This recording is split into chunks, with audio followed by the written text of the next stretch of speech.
Point को, और वो 2 पॉइंट ये है कि एंटी डिप्रेशन ड्रग्स मिले थे सुशांत सिंह राजपूत के रूम से। लेकिन जब मैंने वीडियो में देखा था तो वो टैबलेट का पैकेट बंद था, उसमें से एक भी टैबलेट खुली नहीं हुई थी। इसका मतलब किसी ने रूम में जाकर वो टैबलेट रख दी थी ताकि लोगों को लगे कि भैया इनको डिप्रेशन था। ये बहुत बड़ी चालाकी इन लोगों ने करी, लेकिन वही बात है ना, ये शेर है तो हम लोग सवा शेर हैं। तो वो पैकेट बंद था, इसका मतलब वो फर्जी था। और दूसरा पॉइंट इसमें ये है कि सुशांत सिंह राजपूत सोशल मीडिया पे कम एक्टिव थे, क्योंकि मे बी उनको सोशल मीडिया पसंद नहीं होगा, उनको और भी काम होते होंगे। भाई एक्टर है, कंपनी इनके पास है, बहुत सारे ड्रीम्स फॉलो करते हैं, हार्ड वर्किंग है, तो इतना टाइम नहीं मिलता कि सोशल मीडिया पर एक्टिव रहे। और बाकी के 24 पॉइंट वो सुन लो आप। लोकेशन ऑफ मार्क, यानी कि जो उनका मार्क था वो ऐसे था, जबकि मार्क ऐसे होना चाहिए था, बी शेप में, ना कि एक ओ शेप में। ये पहला पॉइंट था। दूसरा पॉइंट, लेंथ ऑफ मार्क, जो उनका मार्क था वो बिल्कुल गोल था, कोई लंबा, उसकी लंबाई भी बहुत कम थी, छोटा सा लगा, इतना सा था, सिर्फ इतना सा, जो कि यहां पर लगाया गया था। और उनकी आंखें बाहर नहीं थी, ये मैं पहले बोल चुका अपनी वीडियो में। उनकी जीभ बाहर नहीं थी, ये भी मैं बोल चुका पहली वीडियो में। और मुंह से सलाइवा नहीं टपक रहा था।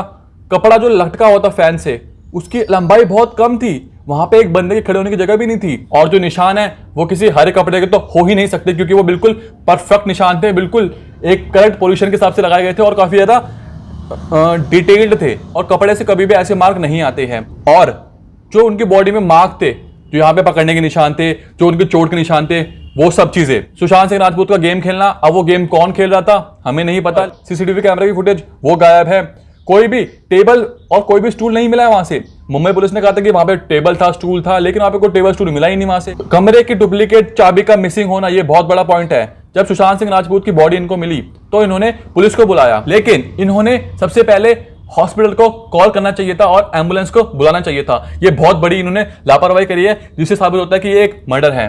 और जो उनके दोस्तों की बॉडी लैंग्वेज है, काफी घबराए हुए, काफी सहमे हुए, ऐसा लग रहा है जैसे कुछ छुपा रहे हैं। ये बॉडी लैंग्वेज एक बहुत बड़ा प्रूफ है कि ये एक मर्डर की साजिश है।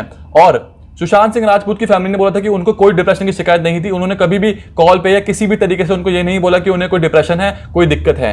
और सुशांत सिंह राजपूत अपने पिताजी से बोला था कि वो अगले साल शादी करने वाले हैं, अपनी मौत से कुछ दिनों पहले, यानी कि काफी हैप्पी थे। कोई भी साइन नहीं था डिप्रेशन का, वो शादी करना चाहते थे अगले साल या फिर 2020 के एंड में। सुशांत की मौत से पहले उनके एक्स मैनेजर दिशा सलिन का भी मर्डर हो गया था। और यह चीज इशारा करती है कि सुशांत सिंह राजपूत का मर्डर एक प्री प्लान्ड मर्डर था, यानी कि जो जो इनके सामने आया, इन लोगों ने सबको मार दिया, उनका काम तमाम कर दिया।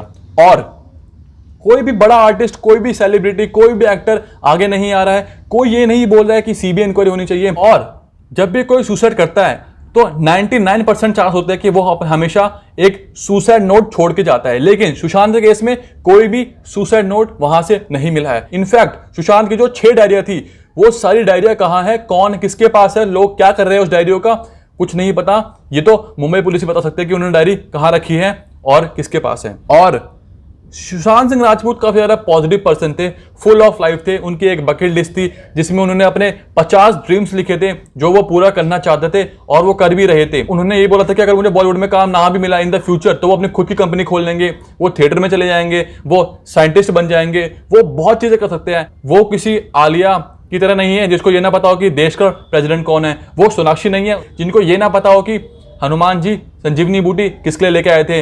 वो कोई सलमान खान नहीं थे जो फर्जीवाड़ा करके छोटी छोटी इंस्टाग्राम की पोस्ट डालते रहते हैं और बोलते हैं कि देखो मैं फार्मिंग कर रहा हूं, मैं कितना अच्छा इंसान हूं, मेरी कंपनी है बीइंग ह्यूमन। वो कोई दीपिका पादुकोण की तरह नहीं थे कि फालतू में अपनी कंपनी चलाने के लिए बोलते रहे कि देखो डिप्रेशन बहुत बुरी चीज है, हमें इसके लड़ना चाहिए, ये करना चाहिए, वो करना चाहिए। सुशांत सिंह राजपूत के वो 50 सिम कार्ड जो उन्होंने चेंज करे थे, इससे साबित होता है कि उनका मर्डर हुआ है। उनके पास पैसे की कोई कमी नहीं थी। इनफैक्ट उन्होंने तो 2.5 करोड़ रुपए नागालैंड फ्लड और असम फ्लड में दान कर दिए थे। उन्होंने करीब करीब 1.5 करोड़ रुपए केरला फ्लड में दान कर दिए थे। तो पैसों की उनके पास कोई कमी नहीं थी। उनके पास 3 कंपनियां थी जिनमें वो इन्वेस्ट करते थे, तो पैसे की कोई दिक्कत नहीं थी, कोई भी फाइनेंशियल क्राइसिस नहीं थे सुशांत सिंह राजपूत को।